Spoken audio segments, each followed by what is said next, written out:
മുസ്ലിങ്ങളെ അപഹാസ്യരാക്കുന്ന എന്ന് പറയുന്നത് അങ്ങനെ ആരും മനഃപൂർവ്വം ചെയ്യുന്നില്ല. ഒന്നാമത്തെ കാര്യം. ഓക്കെ, പൊളിറ്റിക്കലി ചിലർക്ക് ബെനിഫിറ്റ് ചെയ്യില്ലേ? ഇസ്ലാമിനെ പൊളിറ്റിക്കലി വിമർശിക്കുക എന്ന് പറയുന്നത് അങ്ങനെ വേർതിരിക്കാൻ കഴിയുന്ന ഒരു സാധനമല്ല. ഒന്നാമത്തെ കാര്യം, ആളുകൾ പറയുന്നത് പൊളിറ്റിക്കലി ഇസ്ലാമിനെ നിങ്ങൾക്ക് വിമർശിക്കാം, അല്ലാത്ത ഇസ്ലാമിനെ നിങ്ങൾക്ക് തലവിടാം എന്നൊക്കെ പറയും. അങ്ങനെ ഒരു വേർതിരിവ് ഇസ്ലാമിന് സാധ്യമല്ല. എന്താ കാര്യം എന്ന് വെച്ച് കഴിഞ്ഞാൽ ഇത് രണ്ടും ഒന്നാണ് ഇസ്ലാമിനെ സംബന്ധിച്ചിടത്തോളം. ഇസ്ലാമിൽ ആ ഒരു രാഷ്ട്ര സങ്കല്പം എന്ന് പറഞ്ഞു കഴിഞ്ഞാൽ അതിൻ്റെ അടിസ്ഥാനം ഈ പറയുന്ന ഏകദൈവ വിശ്വാസത്തിലാണ്. അത് വിട്ടിട്ടുള്ള കളിയൊന്നുമില്ല. എന്ന് വെച്ചാൽ ഇപ്പോൾ ഇന്ത്യ ഇന്നിപ്പോൾ ഇസ്ലാമിക രാജ്യം എന്ന് വിചാരിച്ചോ, നിങ്ങൾക്ക് ഒരു അവിശ്വാസിയായിട്ട് ഒരു ഇസ്ലാം മത വിശ്വാസി അല്ലാതെ ഇന്ത്യയിൽ നിൽക്കാൻ സാധിക്കില്ലേ? സാധിക്കുമല്ലോ. ഇല്ല. അവിടെ രണ്ട് ഓപ്ഷനാണുള്ളത്. ഒന്നുകിൽ നിങ്ങൾ ഇസ്ലാമിലേക്ക് കയറണം.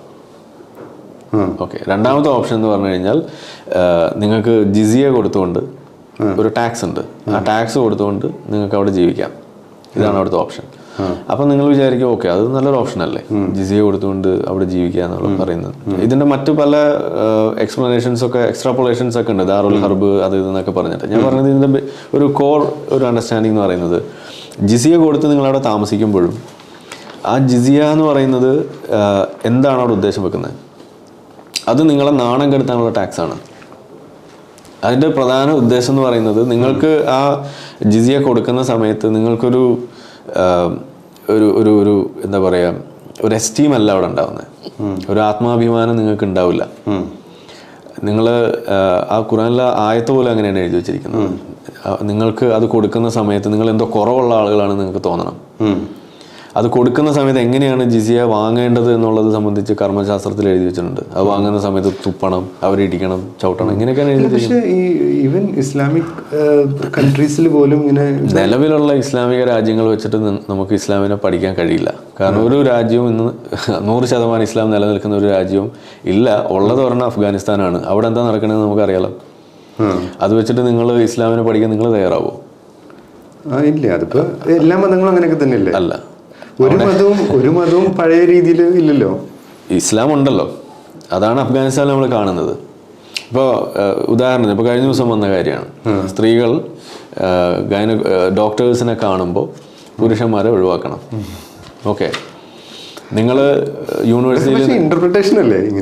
നിങ്ങൾക്ക് യൂണിവേഴ്സിറ്റി പോയി പഠിക്കാനും പറ്റില്ല. അല്ല, ഇത് പുസ്തകത്തിൽ എഴുതിയിട്ടുണ്ട് അങ്ങനെ ഡോക്ടേഴ്സിനെ കാണുമ്പോൾ. ഇന്നലെ മിനിയാന്ന് ഷെയർ ചെയ്ത ഇസ്ലാമിക് മലയാളം പേജ് എന്ന് പറഞ്ഞിട്ട് യൂട്യൂബ് പുസ്തകത്തിൽ ഇങ്ങനെ എഴുതിയിട്ടുണ്ടോ? ഹദീസല്ലേ ഈ പറയുന്നത്? സ്ത്രീകൾക്ക് ഏറ്റവും നല്ലത് അവരുടെ അകത്തളങ്ങളാണെന്നുള്ളത് ഇസ്ലാം പഠിപ്പിക്കുന്ന കാര്യമാണ്. അവരുടെ എത്രയും പെട്ടെന്ന് അവരെ കല്യാണം കഴിപ്പിച്ച് വിടുക എന്നുള്ളതാണ് ഡോക്ടറെ കാണുന്ന കാര്യമല്ല പറഞ്ഞു. അതാ പറഞ്ഞേ, ഡോക്ടറെ കാണുന്നത് ഞാൻ ചോദിച്ചു വന്നേ. ഡോക്ടറെ കാണുമ്പോൾ സ്ത്രീകളെ മാത്രമേ കാണാൻ പാടുള്ളൂ എന്ന് പുസ്തകത്തിൽ എഴുതിയിട്ടുണ്ട്. സ്ത്രീകൾ അന്യപുരുഷന്മാരെ കാണാൻ പാടില്ല. അത് പിന്നെ ഡോക്ടറായാലും ശരി വക്കീലായാലും ശരി. റെസ്ട്രിക്ഷൻസ് ഉണ്ട്. അതൊരു റെസ്ട്രിക്ഷൻ എന്ന് പറഞ്ഞു കഴിഞ്ഞാൽ അത് 100% റെസ്ട്രിക്ഷനാണ്. ആ സമയത്ത് കാണാൻ പാടില്ല എന്നൊന്നുമില്ലല്ലോ. ഇടപഴകാൻ പാടില്ല. ഇടപഴകുമ്പോൾ വേറെ ആളുകൾ ഉണ്ടാവണം, അങ്ങനെയൊക്കെയല്ലേ ഉള്ളൂ. ഒരു പുരുഷന് ഒരു സ്ത്രീയെ കാണുമ്പോൾ അതിന് ഒരുപാട് കൺട്രോൾസ് ഉണ്ട്. ആ കൺട്രോളിന്റെ ഭാഗമാണ് ഇവിടെ പറയുന്നത്. അത് തന്നെയാണ് നിങ്ങൾ യൂണിവേഴ്സിറ്റി പോയി പഠിക്കരുതെന്നും കൂടി പറയുന്നുണ്ട്. ഞാൻ ചോദിക്കട്ടെ, അതായത് ഒരു നോർമലി ഒരു ഗൈനക്കോളജിസ്റ്റ് അല്ല, ഡോക്ടർ. അഫ്ഗാനിസ്ഥാനിലെ ഡോക്ടർ എന്നാണ് പറഞ്ഞിരിക്കുന്നത്, ഗൈനക്കോളജിസ്റ്റ് അല്ല. ശരി. ഇനിയിപ്പം അതും പോയിക്കോട്ടെ. ഇനിയിപ്പം ഒരു പൊതുവെ ഒരു മീറ്റിംഗ് റൂമിൽ പോലും, ഒരു ക്ലോസ് റൂമിൽ, ഒരു കോർപ്പറേറ്റ് സ്ഥാപനത്തിൽ പോലും അങ്ങനത്തെ ഒരു സാഹചര്യത്തിൽ വേറൊരാൾ വേണമെന്നൊക്കെ ഉള്ള റെഗുലേഷൻസ് ഉണ്ട്. ഇപ്പോൾ റെഗുലേഷൻസ് ഉണ്ട്, അങ്ങനെയും പോലും ഇതിനകത്തില്ല. ഇസ്ലാമിലെ റെഗുലേഷൻ എന്ന് പറഞ്ഞു കഴിഞ്ഞാൽ ഇപ്പം നിങ്ങൾക്കിപ്പോൾ അങ്ങനെ ഒരു റെഗുലേഷൻ ഉണ്ട്, ഒരു സ്ത്രീ ഉണ്ടായാൽ മതി. ഇസ്ലാമിൽ അങ്ങനെയല്ല. അതായത് 2 സ്ത്രീകൾക്ക് വേണമെങ്കിൽ വന്നിട്ട് ഒരു പുരുഷനോട് സംസാരിക്കാമല്ലോ അങ്ങനെയാണെങ്കിൽ. ഇപ്പം നമ്മളൊക്കെ ക്ലിനിക്കൽ സെറ്റിങ്സിൽ മറ്റേ മെഡിക്കൽ എത്തിക്സിന്റെ ഭാഗമായിട്ട് ഇപ്പം ഞാനൊരു പുരുഷ ഡോക്ടർ, ഞാനൊരു സ്ത്രീയെ എക്സാമിൻ ചെയ്യേണ്ടി വരികയാണ്, അല്ലെങ്കിൽ ഒരു ഇങ്ങനെ കൺസൾട്ട് ചെയ്യേണ്ടി വരുമ്പോൾ അവിടെ മറ്റൊരു ഫീമെയിൽ നേഴ്സ് സ്റ്റാഫ് അല്ലെങ്കിൽ ഒരു ഫീമെയിൽ ബൈസ്റ്റാൻഡർ വേണം. ഇതാണ് പറയുന്നത്. അപ്പോൾ ഞാൻ പറയുന്നു, നമ്മൾ നേഴ്സ് ഫീമെയിലാണ്, രോഗി ഫീമെയിലാണ്, ഞാൻ മെയിലാണ്. അത് അക്സെപ്റ്റബിൾ അല്ലേ? ഇസ്ലാമിൽ അതും ആക്സെപ്റ്റബിൾ അല്ല. ഇസ്ലാമിൽ അങ്ങനെ നടക്കില്ല, പാടില്ല. ഇല്ല. ഇസ്ലാമിൽ അത് നടക്കണമെന്നുണ്ടെങ്കിൽ ഞാൻ മെയിൽ ഡോക്ടറാണ് എന്ന് തന്നെ കൂട്ടാം. എന്നെ കാണണമെന്നുണ്ടെങ്കിൽ ആ ഫീമെയിലിൻ്റെ കൂടെ നിൽക്കുന്നത് ഒരാൺ തുണയായിരിക്കണം, രക്തബന്ധമുള്ള ആൺ തുണ, മഹറം എന്ന് പറയും. അതിനിപ്പോ എന്താ കുഴപ്പമില്ലല്ലോ. പക്ഷെ ആ നിയമം വലിയ കുഴപ്പമായിരുന്നു സൗദി അറേബ്യയിൽ. അത് ഈ അടുത്താണ് അവരെടുത്ത് കളഞ്ഞത്. അതിന്റെ കുഴപ്പം കൊണ്ടാണ് അവർക്ക് പുറത്തിറങ്ങി പഠിക്കാൻ പറ്റാത്തത്. സ്കൂളിൽ അതായത് നിങ്ങൾ എന്താ കുഴപ്പമെന്ന് ചോദിച്ചു കഴിഞ്ഞാൽ, നിങ്ങൾക്ക് 3 കുട്ടികളുണ്ടെന്ന് വിചാരിക്കാം. ഓക്കെ, നിങ്ങളുടെ 3 കുട്ടികൾക്കും കൂടി ഒരൊറ്റ ആൺതുണയേ ഉള്ളൂ ഒന്നും വിചാരിക്കാം. ഒരു കുട്ടി 5ാം ക്ലാസ്സിൽ, ഒരു കുട്ടി 10ാം ക്ലാസ്സിൽ, ഒരു കുട്ടി MBBS പഠിക്കുന്നത്.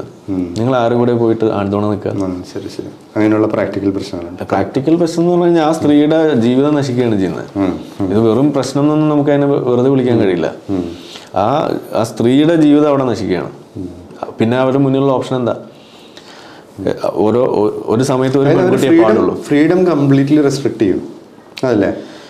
അതുപോലെ എല്ലാ മതങ്ങളും ചെയ്യുന്നതാണ്, ആരും മോശം. എല്ലാ മതമൊന്നും ചെയ്യുന്നില്ല. നമ്മൾ അങ്ങനെ ഇതിനെ കമ്പയർ ചെയ്ത്, അതാണ് ഇതിന്റെ പ്രശ്നം. അതുകൊണ്ടാണ് നമ്മൾ ഇസ്ലാമിനെ ഫോക്കസ് ചെയ്യേണ്ടി വരുന്നതും അത് പറയുമ്പോൾ നമുക്ക് സംഖ്യവിളി കിട്ടുന്നതും. മനസ്സിലായി? ഇതെല്ലാ മതത്തിന്റെയും തലയിലിട്ടിട്ട് നമുക്ക് ഇസ്ലാമിന്റെ പ്രശ്നം ലഘൂകരിക്കാൻ കഴിയില്ല. ഇസ്ലാം ചെയ്യുന്ന പ്രശ്നം അത് വേറെ തന്നെയാണ്. അല്ലെങ്കിൽ നിങ്ങൾ പറ, അതായത് ഇസ്ലാമിൽ ഇപ്പോൾ ഈ നമ്മളുടെ താലിബാൻ അവിടെ ചെയ്തു കൂട്ടുന്ന പോലെയുള്ള കാര്യങ്ങൾ ലോകത്ത് വേറെ എവിടെയാണ് നടക്കുന്നത്? ഒരു ഉദാഹരണം പറയും. ഇന്ന് നമ്മളിപ്പോൾ സംസാരിച്ചുകൊണ്ടിരിക്കുമ്പോൾ യൂണിവേഴ്സിറ്റിയിൽ പെൺകുട്ടികൾ പോകരുത് എന്ന് പറയുന്ന ഒരു ഹിന്ദു രാഷ്ട്രത്തിന്റെ പേര് പറയും. അല്ല, ഹിന്ദു രാഷ്ട്രങ്ങളില്ലല്ലോ.